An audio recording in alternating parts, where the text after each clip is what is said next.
हे कृष्ण करुणा सिंधु दीनबंधु जगत्पते गोपसे गोपिका कांत राधा कांत राधे वृंदावनेश्वरी प्रिय प्रिये।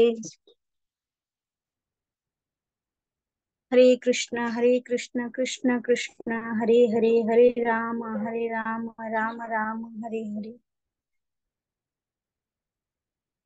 ओम नमो भगवते वासुदेवाय। ओम नमो भगवते वासुदेवाय। ओम नमो भगवते वासुदेवाय। हरे कृष्ण। तो भगवान श्रीकृष्णଙ୍କର ଅନେକ ଲୀଳା ରହିଛି, କିନ୍ତୁ ସେଇ ଭିତରୁ ଆମେ ତ ଲୀଳା ତାଙ୍କର କହିବା ଆମ ଭିତରେ ସେତିକି ସାମର୍ଥ୍ୟ ନାହିଁ।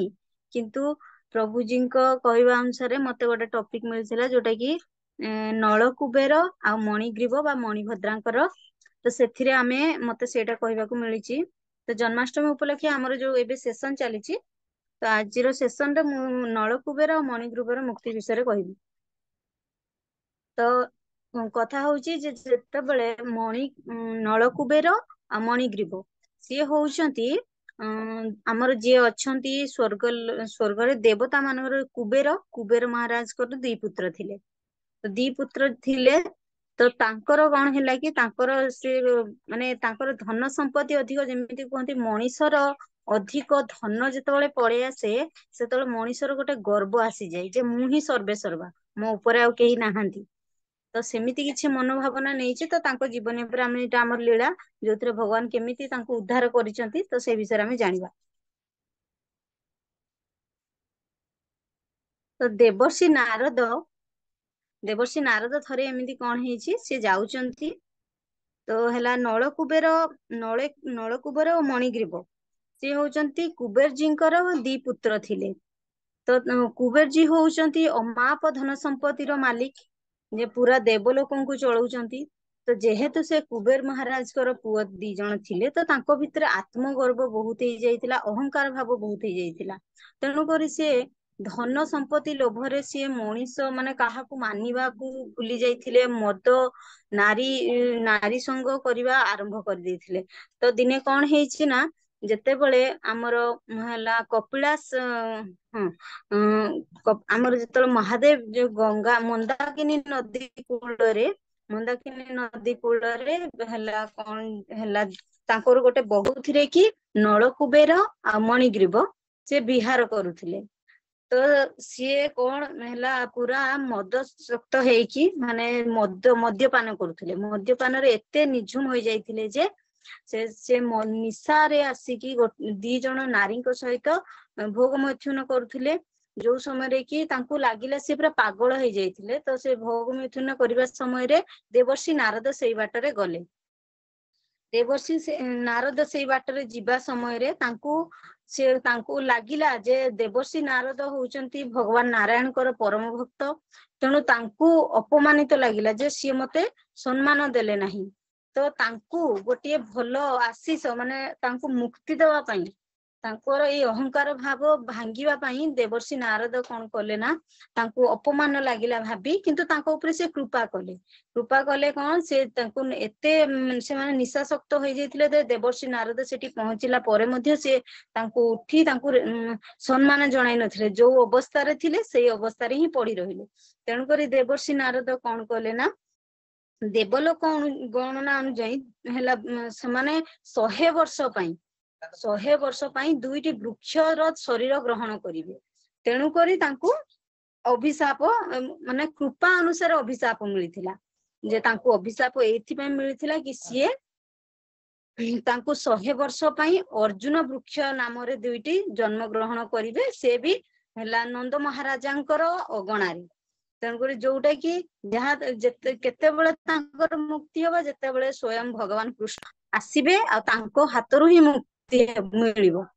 ତ ସେଥିପାଇଁ ତାଙ୍କୁ ହେଲା ଅଭିଶପ୍ତ ହୋଇ ସେ ହେଲା ଦୀର୍ଘ 100 ବର୍ଷ କାଳ ହେଲା ବୃନ୍ଦାବନର ନନ୍ଦ ମହାରାଜଙ୍କ ଅଗଣାରେ ହେଲା ସିଏ ଅଭିଶପ୍ତ ହୋଇ ରହିଥିଲେ। ତ ସେଥିପାଇଁ ଯେତେବେଳେ ପୁରା 100 ବର୍ଷ ପୁରୀ ଗଲା, ଭଗବାନ ଜନ୍ମ ଗ୍ରହଣ କରିଲେ। ତା ପୂର୍ବରୁ ଅନେକ ଲୀଳା କରିଛନ୍ତି। ତ ଥରେ କଣ ହେଲା, ଯେତେବେଳେ ତାଙ୍କର ସମୟ ସୀମା ପୁରୀ ଆସିଲା, ତ ସିଏ କଣ କଲେ କି ହେଲା, ଭଗବାନ ଦେଖିଲେ ଯେ ହଁ ଏବେ ତାଙ୍କର ସଠିକ ସମୟ ଆସି ଯାଇଛି, ତେଣୁକରି ତାଙ୍କୁ ମୁକ୍ତି ଦେବା ଉଚିତ। କିନ୍ତୁ ତା ପୂର୍ବରୁ ଭଗବାନ ଏଠି ବହୁତ ଶିକ୍ଷଣୀୟ କଥା କହିଛନ୍ତି ଯେ ମଣିଷ ଆଉ ଭୌତିକ ସଂସାରକୁ ଭାବୁଛି ଯେ ସେ ଏଇ ଭୌତିକ ସଂସାର ଭିତରକୁ ଆସିଛି, ତ ସିଏ ହିଁ ଏହାର ମାଲିକ। ଆଉ ଏଇ ଶରୀର ହଉଛି ତାର, ଏ ଶରୀରର ମାଲିକ ସିଏ ନିଜେ। କିନ୍ତୁ ସିଏ ଯିଏ ଭୁଲି ଯାଉଛି, ଯିଏ ଆମକୁ ଅନ୍ନ ପ୍ରଦାନ କରେ, ସିଏ ହିଁ ଆମ ଶରୀରର ମାଲିକ ଅଟେ। ତ ଆମେ ଅନ୍ନ ପ୍ରଦାନ କରେ ମାନେ ତାର ଅର୍ଥ ନୁହେଁ ଯେ ଆମକୁ ଆମର ଜନ୍ମ କରୁଥିବା ପିତା ମାତା ସେମାନେ ନୁହନ୍ତି, ସ୍ଵୟଂ ସୃଷ୍ଟିକର୍ତ୍ତା, ସ୍ଵୟଂ ଭଗବାନ କୃଷ୍ଣ। ତ ସେଇଟା ମଣିଷ ଭୁଲିଯାଏ, ନିଜର ମାନେ କାମ କ୍ରୋଧ ମୋହରେ ପଡିକି ଭୌତିକ ସଂସାରରେ ଆସିକି ଭୁଲିଯାଏ ଯେ ସେ ତାର ଜନ୍ମ କଣ ପାଇଁ ହେଇଥିଲା। ତ ଏଠି ଭଗବାନ ଶିଖେଇବାକୁ ଚାହୁଁଛନ୍ତି ଯେ ତୁମେ ଯଦି ଭୌତିକ ସଂସାର ଭିତରେ ଆସିଛ, ତାହେଲେ ଏଇଟା କ୍ଷୀଣସ୍ଥାୟୀ।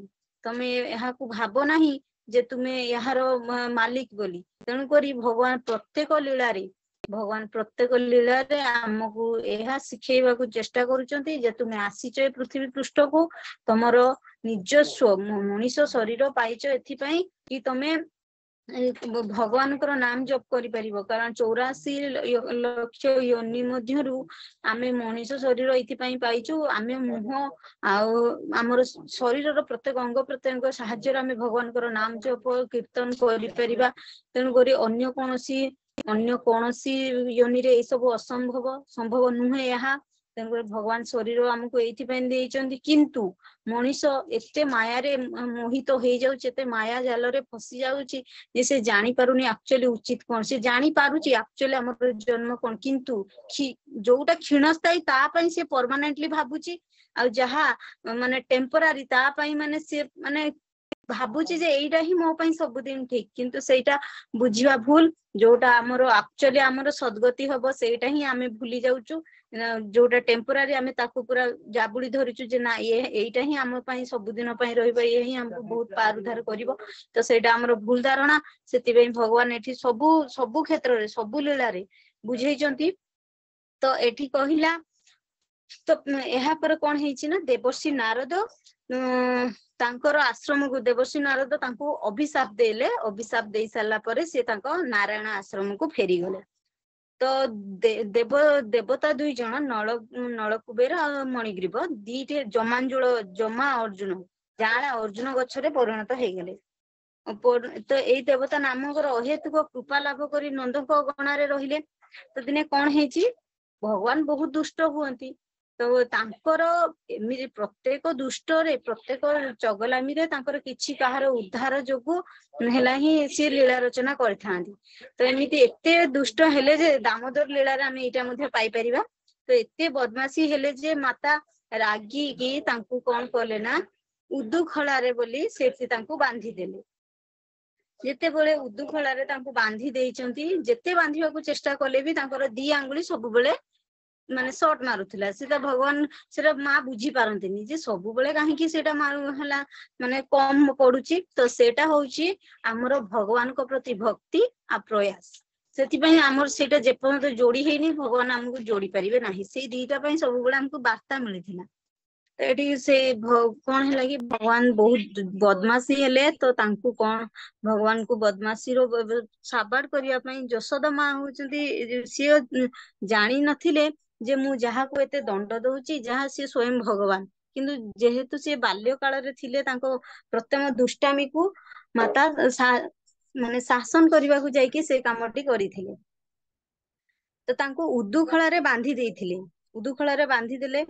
ତ ଉଦୁଖଳାରେ ବାନ୍ଧିଛନ୍ତି, ସିଏ ବହୁତ ଚେଷ୍ଟା କରିଛନ୍ତି। ଆଜି ଯାଏଁ ଭଗବାନଙ୍କୁ କେହି ବାନ୍ଧି ନାହାନ୍ତି, କେବଳ ମା ଯଶୋଦା ଛଡା। ତାଙ୍କୁ ଏତିକି ଶକ୍ତି ମିଳିଥିଲା, ଏତିକି ସାମର୍ଥ୍ୟ ମିଳିଥିଲା, ସେ ଭଗବାନଙ୍କୁ ବାନ୍ଧି ପାରିବେ। ତ ତାଙ୍କୁ ବାନ୍ଧି ସାରିଲା ପରେ ସିଏ କଣ କରିଛନ୍ତି ନା, ତାପରେ ଭଗବାନ ଜାଣିଲେ ଯେ ଆକ୍ଚୁଆଲି ଦେବର୍ଷି ନାରଦ ଦେଇଥିବା, ଯେହେତୁ ଦେବର୍ଷି ନାରଦ ତାଙ୍କର ହଉଛନ୍ତି ବହୁତ ବଡ ଭକ୍ତ। ତ ତାଙ୍କର ଭକ୍ତର କଥା ରଖିବା ଏବଂ ଭକ୍ତକୁ ମୁକ୍ତ ଦେବା ଭଗବାନଙ୍କର କାମ। ଭଗବାନ ଭକ୍ତ ଅନୁସାରେ ବନ୍ଧା ଅଛନ୍ତି।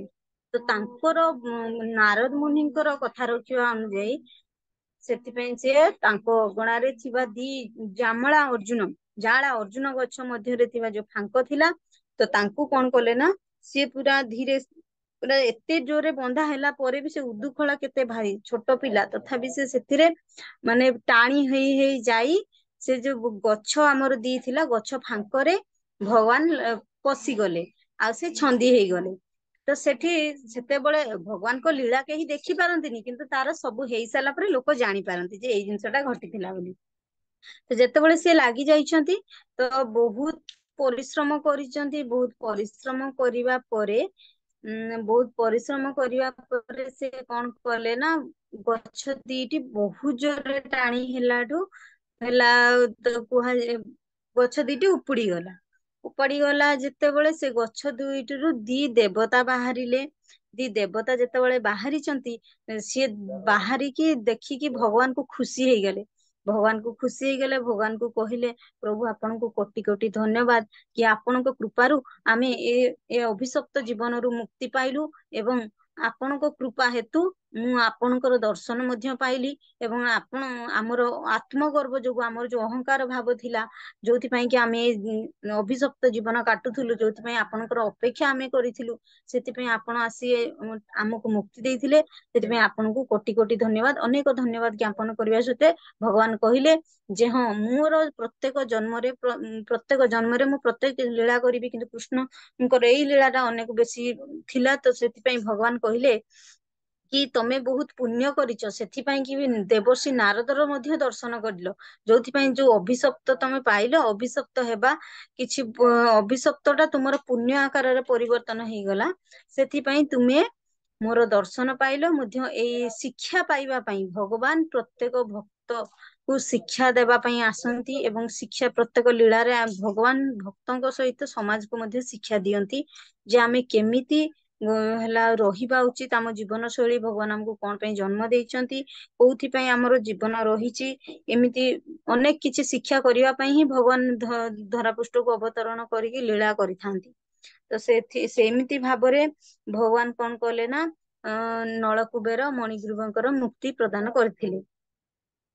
ତ ଆମେ ଯଦି ଭାବିବା ଯେ ଭଗବାନ ତ ସେମିତି କହିଥିଲେ, ଆଉ କିଛି ବି କରିପାରିଥାନ୍ତେ, କିନ୍ତୁ ନାଇଁ, ଆମେ ଏତେ ସବୁ ଜାଣିଲା ପରେ ବି, ଭଗବାନ ଏତେ ଲୀଳା, ଏତେ ପୁସ୍ତକ ମାନ ରଖିଛନ୍ତି, ତାହେଲେ ବି ଆମେ ମୋହମାୟାରେ ଏତେ ଗ୍ରସିତ ହେଇଯାଉଛନ୍ତି।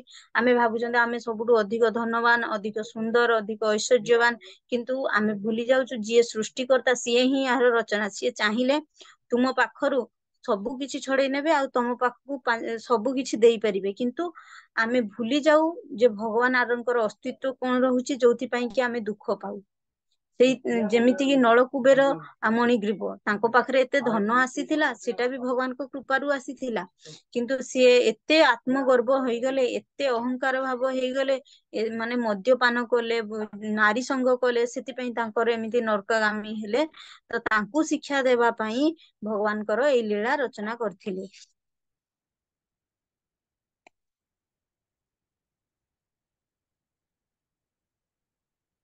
ତ ଏଇଠି ଭଗବାନ କହୁଛନ୍ତି, ଯେତେବେଳେ ସେଇ ଦୁଇ ଦେବତା ନଳକୁବେର ଓ ମଣିଗ୍ରୀବ ସେମାନଙ୍କର ପ୍ରାର୍ଥନା ଶେଷ ହେଲା କ୍ଷଣି, ଗୋକୁଳର ପ୍ରଭୁ ବା ମାଲିକ, ଯେ ମା ଯଶୋଦାଙ୍କ ଠାରୁ ଉଦୁଖୋଲରେ ଦଉଡିରେ ବନ୍ଧା ହୋଇ ଆସି ହସିବାକୁ ଲାଗିଲେ, କହିଲେ ଏକଥା ମୁଁ ଜାଣିଛି ଯେ ମୋର ବିଶିଷ୍ଟ ଦେବର୍ଷି ନାରଦ ଦେବର୍ଷି ନାରଦ ଦେବର୍ଷି ନାରଦ ତୁମମାନଙ୍କୁ ଅହେତୁକ ଦୟା ପ୍ରଦର୍ଶନ କରିଛନ୍ତି, ମାନେ ଯୋଉଟା କି ଆମେ ଅଭିଶପ୍ତ, ସେମାନେ ଭାବୁଥିଲେ ଯେ ହଁ ଆମେ ଆମ ଭୁଲ ଯୋଗୁ ଅଭିଶପ୍ତ ହେଇଛୁ, କିନ୍ତୁ ସେଇଟା ଅହେତୁକ କୃପା ଥିଲା। ଅହେତୁକ କୃପା ହେତୁ ତୁମେ ମାନେ ଦେବତା ପରିବାରରେ ଜନ୍ମ ହେଇ ଅସାଧାରଣ ସୌନ୍ଦର୍ଯ୍ୟ ଐଶ୍ୱର୍ଯ୍ୟର ଅଧିକାରୀ ହୋଇଥିବା ଯୋଗୁ ଗର୍ବୋନ୍ନତ ହୋଇ ପଡିଲ, ଏବଂ ଘୃଣିତ ଜୀବନ ଯାପନ କଲ। ନିଜର ଗର୍ବ ଅନୁସାରେ ଅତ୍ୟଧିକ ଗର୍ବ କରିବାରୁ ତୁମେ ଘୃଣିତ ହେଇ ଜନ୍ମ କଲ। ଆମେ ଯଦି କୌଣସି ଜିନିଷ ପାଉଛୁ, ଯେ ଏଇଟା ହିଁ ଆମେ ପାଇଲୁ, ତ କେବଳ ଏଇଟା ମୋ ଦକ୍ଷତା ଯୋଗୁରୁ ମୁଁ ପାଇଲି, ଯୋଉ ଗର୍ବ ଆସିଯାଏ, ସେଇଟା ହିଁ ଭଗବାନ ସହି ପାରନ୍ତି ନାହିଁ, ଯୋଉଟା କି ଭଗବାନ କହିଛନ୍ତି ଯେ ମୁଁ ସବୁ ସହିବି, କିନ୍ତୁ କୋଉ ମନୁଷ୍ୟର ଗର୍ବ ସହିବିନି।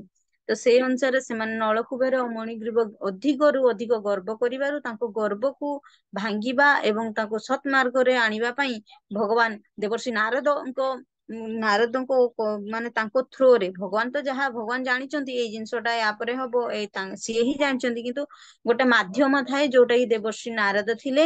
ଦେବର୍ଷି ନାରଦଙ୍କର ଅଭିଶପ୍ତ ଯୋଗୁ ସେମାନେ ମଣିଗ୍ରୀବ ଆଉ ନଳକୁବେର ଏମିତି ଜୀବନ ଯାପନ କଲେ 100 ବର୍ଷ, ଗୋଟେ ଅର୍ଜୁନ ଗଛରେ ପରିଣତ ହୋଇଥିଲେ।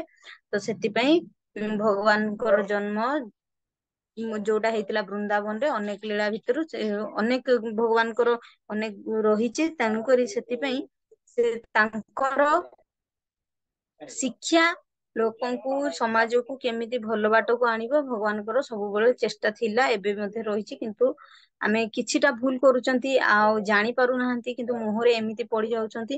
ତଥାପି ଏତେ ସବୁ ଜାଣିଲା ପରେ ବି ଆମେ ବହୁତ କଷ୍ଟ ଭୋଗୁଛନ୍ତି, ଆଉ ଶେଷରେ ଭଗବାନଙ୍କୁ କହୁଛନ୍ତି ଯେ ଆମକୁ କଷ୍ଟ ହିଁ ମିଳୁଛି। ତ ଏଇଟା ଆମର ଭାବିବା ଭୁଲ ଥିଲା। ଭଗବାନ ସବୁବେଳେ କହନ୍ତି ଯେ ଯାହା ବି ହଉ ଭଗବାନ ଗର୍ବ ଏବଂ ଆତ୍ମଗର୍ବ ହେବା, ନିଜକୁ ସର୍ବେସର୍ବା ଭାବିବା, ସେଇଟା ଜୀବନର ସବୁଠୁ ବଡ ଭୁଲ।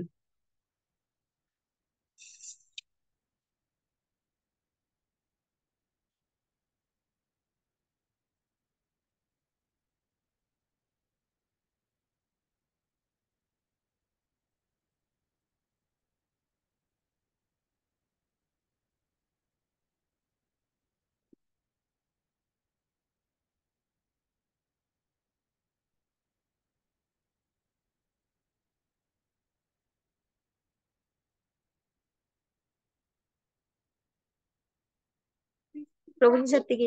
हरे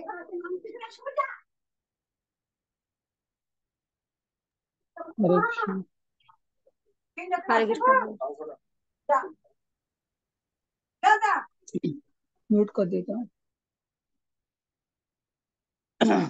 माताजी सुंदर भाव में उपस्थापन कले नलकुबेर मणिग्रीव उद्धार मेला। मो कथा क्लियर सुना होची ना? आज्ञा प्रभु जी। ये जो नलकुबेर मणिग्रीव अछंती माताजी मेंशन कले कि धनर अभिमान, सम्मानर अभिमान तले बढ़ी जाए तले व्यक्ति उन्मत्त हो उठे, तो अधार्मिक कार्य रे लिप्त हुए।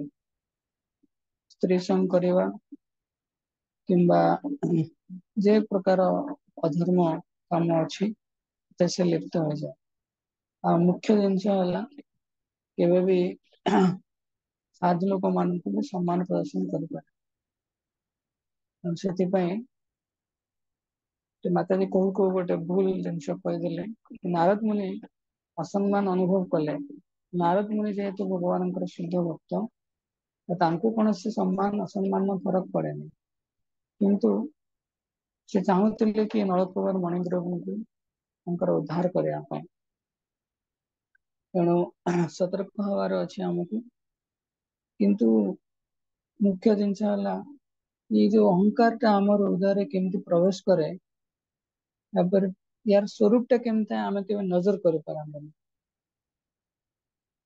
आमे संसार रे बंचीचे, भिन्न भिन्न स्तर रे आमे बंचुचे, चाकरी करछे, के पाठ पढ़ुचे, के घर चलाउछे, किंतु ये जो अहंकार, जो मद, मद माने भौतिकतार प्रभाव रे हम सब खुशी रे था।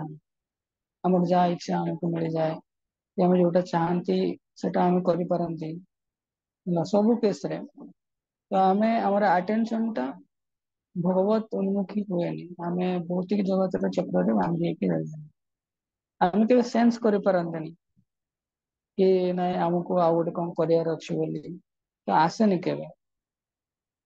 तेणु बहुत सतर्क हबार था कि नाई आम आमर वास्तविक कर्तव्य को छाड़ी कि यही कर्तव्य गुड़ा करुचे, भौतिक जगत रे कर्तव्य करुचे। तो सेटा आम सुख दुख जहाँ भी अनुभव करुचे, आम आडजस्ट रही चाहूचे, आम तो बड़ पागल लोक कई ना। ता भितर जार अभिमान बहुत अधिक अच्छी, अन्य को रेस्पेक्ट करे, अधर्म आचरण करे, तो से सब प्रवृत्ति को आमको आइडेंटिफाई करके चिन्हट करके निवृत्त हबार अच्छी। भक्त मान गोटे स्वभाव थाए, स्वभाव तो कहवानी, बेले बेले परिस्थिति आसे, आम सब किसी जानी था କିନ୍ତୁ ଓଡ଼ିଆରେ କହନ୍ତିନି ଔଷଧ ରାଗରେ ତାଟିଆ କାମୁଡିବା। ଆମେ ବିଭିନ୍ନ ପ୍ରିନ୍ସିପଲ ଜାଣିଥାନ୍ତି କିନ୍ତୁ ଆମେ ପାଳନ କରିପାରନ୍ତିନି। ତ ସେତେବେଳେ କଣ ହୁଏ, ଆମେ କେବଳ କହିବା ପାଇଁ ଅନ୍ୟକୁ କୁହନ୍ତି। ତ ବହୁତ ପରିବର୍ତ୍ତନ ସେଥିପାଇଁ ମୁଁ କହିପାରିବି ସେ ମଚ୍ ସ୍କୋପ ଫର ଚେଞ୍ଜ। ବହୁତ ପରିବର୍ତ୍ତନ ହବାର ଅଛି। ଯିଏ ନିଜର କର୍ମଚକ୍ରକୁ ସନାତନ କରିକି ସମୀକ୍ଷା କରିବ, ଧୀରେ ଧୀରେ ଭଗବାନ ଯଦି କୃପା କରିବେ, ନାରଦ ମୁନି ତ ବୈଷ୍ଣବର ଆବେଦନ କୃଷ୍ଣ ଦୟାମୟ ଭଗବାନଙ୍କୁ ପ୍ରାର୍ଥନା କରିବାକୁ ଅଛି। ମୋର କିଛି ହଉନି, ତ ମତେ ଆପଣ ଏଇ ଦିଗରେ ସାହାଯ୍ୟ କରନ୍ତୁ, ମୁଁ ଏଇଠି ଅଟକି ଯାଉଛି। ପ୍ରଭୁପାଦଙ୍କର କୃପା ଆମକୁ ନିଶ୍ଚୟ ମିଳିବ। ଆଉ ସେମିତି ନଳକୂବର ମଣିଦେବଙ୍କର ନାରଦ ମୁନିଙ୍କ କୃପାରୁ ଉଦ୍ଧାର ହେଇପାରିଥିଲା। ଭଗବାନଙ୍କୁ ଆମେ ଡାଇରେକ୍ଟ ଯେତେବେଳେ ଆପ୍ରୋଚ କରିବା, ଭଗବାନ ଆମକୁ ବାସିରେ ବି ଶୁଣିବାନି। ତେଣୁ ଭଗବାନଙ୍କର ଭକ୍ତ ମାନଙ୍କ ମଧ୍ୟରେ ଆମକୁ ନେଇକି ଯିବାକୁ ପଡିବ। କିନ୍ତୁ ଆମେ କେବେ ଭାବିବାନି କି ମୁଁ ତ ଯୋଉ ଜାଗାରେ ଅଛି ସେ ବି ସେଇ ଜାଗାରେ ଅଛି। ସେ ତା ଜୀବନରେ ଭକ୍ତିରେ ଲଢୁଛି, ମୁଁ ମୋ ଜୀବନରେ ଲଢୁଛି। ସଂଘର୍ଷ ସମସ୍ତଙ୍କ ଜୀବନରେ ଅଛି। କିନ୍ତୁ ଅନ୍ତରରେ କାହାର ପ୍ରାର୍ଥନା, କାହାର ସ୍ୱଭାବ ଶରଣାଗତି କେମିତି ଅଛି ଆମେ ଜାଣିନେ। ତେଣୁ ଆମେ ସବୁବେଳେ ଯେକୌଣସି ବୈଷ୍ଣବ ଯିଏ ଭଗବାନଙ୍କ ନାମ ନଉଛି, ଆମେ ଚିନ୍ତା କରିବା ଦରକାର ସେ ଆମକୁ ଶ୍ରେଷ୍ଠ ବୋଲି। ସେ ଅନୁସାରେ ପ୍ରଭୁପାଦ ଗୁରୁ ପରମ୍ପରାର ରୂପାଭିକ୍ଷା ଆମକୁ କରିବାର ଅଛି। ଆଉ କେବେ ବି ଭଗବାନଙ୍କର ଏଇ ଭକ୍ତିର ମାର୍ଗରୁ ବିଚ୍ୟୁତ ହବାର ନାହିଁ। ତ ଯେମିତି ମାତାଜୀ କହୁଥିଲେ, ଭଗବାନ ସେ ଉଦୁକଳକୁ ସେ ଜମଳା ଅର୍ଜୁନ ଗଛର ମଝିରେ ନେଇକି ଟାଣିଦେଲେ। ସମ୍ଭାବନା କାହିଁକି ନଥିଲା କି ଦୌଡି ବି ଛିଣ୍ଡି ଯାଇ ପାରିଥାନ୍ତେ। ସେ ଯୋଉ ଉଦୁକଳ ଅଛି, ଉଦୁକଳ ତ ଭାଙ୍ଗିଗଲା, କିନ୍ତୁ ଉଦୁକଳ ଭାଙ୍ଗିବା ପୂର୍ବରୁ ଦୌଡି ବି ଛିଣ୍ଡି ଯାଇ ପାରିଥାନ୍ତା। ସିମ୍ପଲ ରିଜନ ଏଇଠି ଆଚାର୍ଯ୍ୟ ମାନେ କୁହନ୍ତି, ଭଗବାନଙ୍କ ଠାରେ ଯୋଉଟା ବାନ୍ଧି ହେଇକି ରହିଛି ତାର କେବେ ବି ବିନାଶ ହେଇପାରିବନି। ତେଣୁ ମମ ଭକ୍ତ୍ୟା ପ୍रणଶ୍ୟତି ଭଗବାନ କୁହନ୍ତି। ତେଣୁ ଯେତେ ଆମେ ଭଗବାନଙ୍କ ସହିତ ନିଜକୁ ନିଜର ଯୋଉ ସମ୍ବନ୍ଧ ଅଛି, ଯୋଉ କନେକ୍ସନ ଅଛି ତାକୁ ଫିଲ୍ କରିପାରିବା, ଆଉ ସେଇ ଆଧାରରେ ଆମେ ଆମର ଦୈନିକ ଜୀବନଚର୍ଯ୍ୟା ତାର କେନ୍ଦ୍ରରେ ଆମେ କରିପାରିବା, ସେତେବେଳେ ଆମେ ଆନନ୍ଦରେ ରହିବା। ମୋର ବ୍ୟକ୍ତିଗତ ଅନୁଭବ କି କେବଳ କୃଷ୍ଣ ଭାବନାମୃତ ଅଭ୍ୟାସ କରିବା ହଉ କିମ୍ବା ଅନୁଭବ କରିବା ହଉ, ଏଇଟା ହିଁ ସମସ୍ତଙ୍କୁ ଆନନ୍ଦ ପ୍ରଦାନ କରିପାରେ। ୟା ବ୍ୟତୀତ ଅଲଗା କିଛି ବି ଆନନ୍ଦ ପ୍ରଦାନ କରିପାରିବନି। ବହୁତ ସତର୍କ ହବାର ଅଛି। ଭକ୍ତି ଜୀବନରେ ଏଇ ଅହଙ୍କାର ଟା ଆମକୁ କେମିତି ଆସେ, ଆମେ ତାର କିପରି ଅପବ୍ୟବହାର କରନ୍ତି, ଆଉ ଭୌତିକବାଦୀ ଲୋକଙ୍କର କେମିତି ଆସେ, ସେମାନେ ତାକୁ କେମିତି ଭୌତିକ କାର୍ଯ୍ୟରେ ବ୍ୟବହାର କରନ୍ତି, କି ବିନଷ୍ଟକାରୀ ପରିଣାମ ହୁଏ, ସତର୍କ ହବାର ଅଛି। ତେଣୁ ନଳକୂବେର ମଣିଗ୍ରହଙ୍କ ଶିକ୍ଷା ବହୁତ ଅଛି। ହେଲେ ମତେ ସମରାଇଜ କଲେ ମୁଁ ବି ଟିକେ କହିଲି। ଆଗକୁ ଧ୍ୟାନ ଦବାର ଅଛି କି ଆମେ ଆମର ଯୋଉ ଲାଇଫଷ୍ଟାଇଲରେ ଆମେ ଖୁସି ଅଛେ ତ? କିଏ କହିପାରିବ ମୁଁ ପାଠ ପଢୁଛି, ମୋର କିଛି ଟେନସନ ନାହିଁ, ମୁଁ ଆରାମସେ ଅଛି। ସେଇ ଯୋଉ ଆରାମସେ ଅଛି ବୋଲି ଆମେ କହୁଛେ, ସେଇଟା ହିଁ ଶାସ୍ତ୍ର ଦୃଷ୍ଟିରୁ କୁହାଯାଏ ମଦ। ମଦ ମାନେ ଉନ୍ମତ୍ତତା। କାହିଁକି ଉନ୍ମାଦ? କାରଣ ଭୌତିକ ଜିନିଷରେ ଆମେ ଯଦି ଆନନ୍ଦ ନଉଛେ, ତାହେଲେ ଆମେ ସ୍ପିରିଚୁଆଲ ଜିନିଷରେ ଆନନ୍ଦ ନେଇପାରୁ। ତେଣୁ ସେଥିପାଇଁ ଆମକୁ ସତର୍କ ହବାର ଅଛି କି ଆମେ କୋଉ ଜାଗାରେ ପଡିଯାଇଛୁ। ସମସ୍ତେ ମିଶିକି ପ୍ରାର୍ଥନା କରିବାର ଅଛି ଏଇ ଜିନିଷଟା ଆମକୁ ବାହାରିବ। ବିଶେଷ ଧନ୍ୟବାଦ ପ୍ରିୟଙ୍କା ମାତାଜୀଙ୍କୁ, ସୁନ୍ଦର ଭାବରେ ଉପସ୍ଥାପନ କଲେ। ଆଗକୁ ବି ଏଇଭଳିଆ ଭଗବାନଙ୍କ ସେବା ସମସ୍ତଙ୍କୁ ପ୍ରାପ୍ତ ହବ। ଏବେ ଆମେ ଆଉ ଗୋଟେ ପୀଠରେ ଶ୍ରବଣ କରିବା। ସମସ୍ତେ ରହିବୁ, କେହି ଡିସକନେକ୍ଟ ହବନି। ଆଉ କେହି ଭାବିବନି କି ମୋ କ୍ଲାସ ରେ ଜଣେ ଅଛନ୍ତି।